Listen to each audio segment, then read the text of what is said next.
Well, it's such an honor for me to be here again this year at the Faith and Freedom Coalition.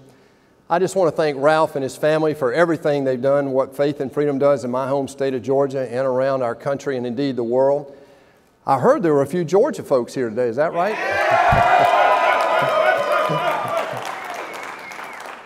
Folks, today, President Trump's agenda is working. Last year, he said that job one was growing the economy, and we worked on regulation, energy, and taxes. This year, we just passed a Dodd-Frank reform bill that frees up capital for our small banks in local communities, and it will have an earth-shattering impact on local communities.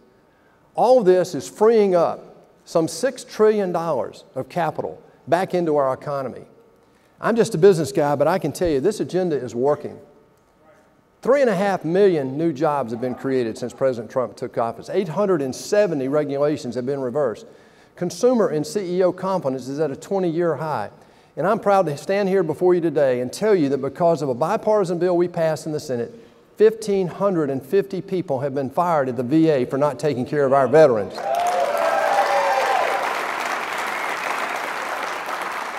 Another statistic that I'm very proud of, and this affects lives, is that today, African American unemployment is at the lowest level it's been in United States history, folks. And probably most important of all, I think, is that when the Great Recession hit us back in 2008 and 2009, millions of people lost their jobs. They lost hope. And today, because of President Trump's agenda, 900,000 people have found work, regained self-confidence, and rejoined the workforce. There is no question that we have turned the tide of drift towards socialism in America. Yes, towards socialism. Who would have ever believed that we would have a presidential candidate who had the gall, after the Soviet Union has failed, after all the socialism experiments have failed around the world, who would have ever believed we'd have a presidential candidate talking about it? But we've stemmed that tide now with President Trump. But we can never take that for granted. Today, I want to talk about a different threat, one we cannot ignore. We're facing another challenge, and for the next 50 years, it's not going to go away. The struggle in the world will be between, I believe, self-determination, which is what we stand for, and state control. Last month would have been Karl Marx's 200th birthday. And one country actually built, paid for, and shipped a huge statue of Marx to his birthplace in Trier, Germany. That country was the People's Republic of China. China today, and this underscores how dedicated they are to continue the principles of communism around the world. Today, China has the world's second largest economy at $12 trillion. It has rapidly built up its military and charted plans for economic dominance. The Made in China 2025 initiative is a plan that poses a threat to American leadership in technology and all other economic and social endeavors. I used to live there. This is real. Their One Belt, One Road initiative is the largest global infrastructure investment since the Marshall Plan after World War II.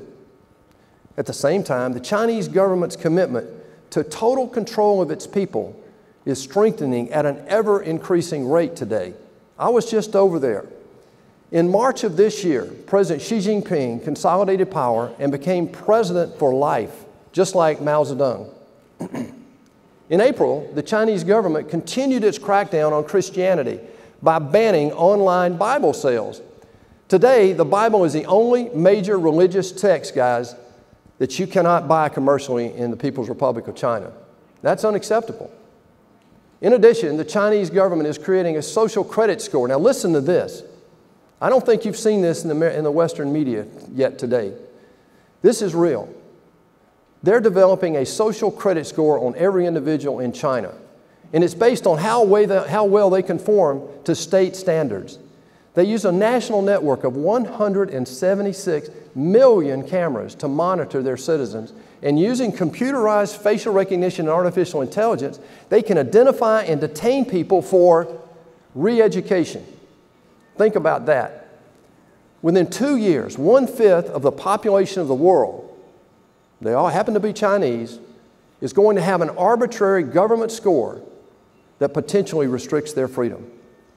To me, that's terribly terrifying. Since Nixon opened relations with China, generations of foreign policy experts have thought that Giving China more access to our markets and an increasing standing in the world would make the country freer, more capitalistic, and lean toward our values.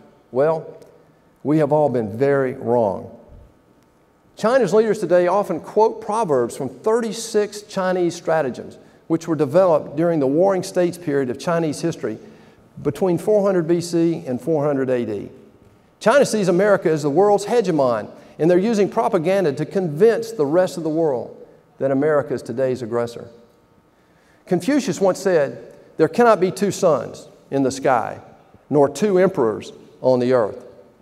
We clearly see what their vision is for the world. To deal with this threat, we've got to take care of what God has given us here in the United States. America is still the largest economy in the world. We still have the strongest military in world history.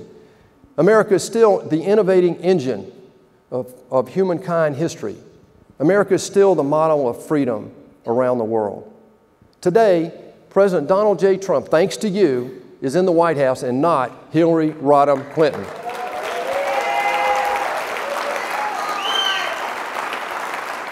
I thank God for a lot of things, but I thank God every day for that. President Trump is re-engaging with the rest of the world and reassuring our allies. He's reassuring and reasserting American leadership and priorities. We don't want to be the hegemon, but we stand for freedom. There are so many people around the world that I've met in the last 3 years that depend on us for encouragement, for support, because they're fighting for their freedom. Trump is rebuilding our economy, our military, and our global alliances after 8 years of withdrawal from the international scene. He understands that the future of our republic is at stake. Let me say that again. Donald Trump understands that that our republic is at stake. And I hope to deliver that message to you today. I take it just that seriously. That's why I ran for the United States Senate. Those of you from Georgia know this is not a new message from me. I fully believe, thank you.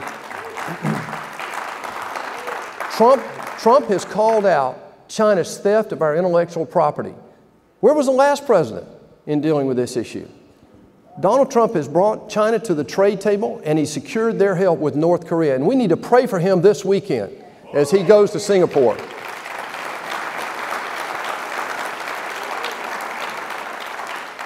To protect our freedoms and to deal with China, Washington has got to start thinking long term, however. In 1789, when George Washington took office as our first president, China had indeed the largest economy in the world at that time. Not many Americans know that. Now they're aiming to reclaim what they believe is their rightful place in the world order and displace us in the process. If we want to protect our freedoms, we cannot ignore this any longer. We've got to pay attention to this drive from China. We also need to change the way Washington does business, including solving one of our most insidious and dangerous issues, and that's our debt crisis. I'm fully committed before I leave here that we are going to have a plan and develop a plan long term to give us financial security again.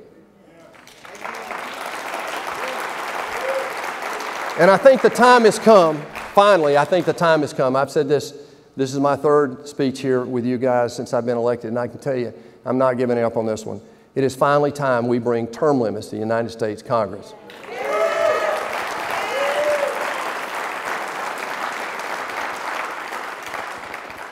And some people around the world call this American arrogance. I don't. But we can no longer take our position in the world for granted. We know the importance of freedom. We know God is the source of our freedom. We know that self-determination has always trumped state control. For self-determination to win around the world, however, it has to win here at home first, because we're the bastion of strength for freedom around the world. Meetings like this are so critical. People around the world watch what you do here. They're encouraged by what we do every day. President Trump is committed to defending our rights under the Constitution, including freedom of speech, freedom of religion, and yes, freedom to bear arms. However, we just cannot become complacent. Over the last 100 years, America has been on a slow slide toward liberal, progressive policies. Bigger government, more government spending, and yes, less personal freedom. When a judge tries to ask a pastor for his sermon notes before he gives a sermon, we've got a serious problem, y'all. President Trump is fighting this, and we have to stay united behind him and his agenda. In America, we believe in our founding principles. These aren't just words. These are founding principles that give us the freedoms we have today. Economic opportunity, fiscal responsibility, limited government, and individual liberty. You know, 4 miles from where we sit today, carved into stone of one of our most cherished memorials, are the following words: God, who gave us life, gave us liberty. Can the liberties of a nation be secure when we have removed a conviction that those liberties are the gift of God? Thomas Jefferson, 1790. Those words couldn't be truer today. There's no doubt we face great challenges around the world and here at home. Our liberties are a blessing, but our history has shown they must be fought for, protected, and passed on to our other generations so they can do the same thing. Today, the United States is definitely the leader of the free world, thanks to you. If we're committed to self-determination and freedom, we can help unleash a new era of opportunity, security, and prosperity around the world, not just here at home. We didn't choose this responsibility. I think it's our destiny. Together, you and I can ensure America's and the world's best days are indeed ahead. If not now, when? If not us, who? Thank you for all you do. God bless you, and God bless the United States of America. Thank you. Thank you.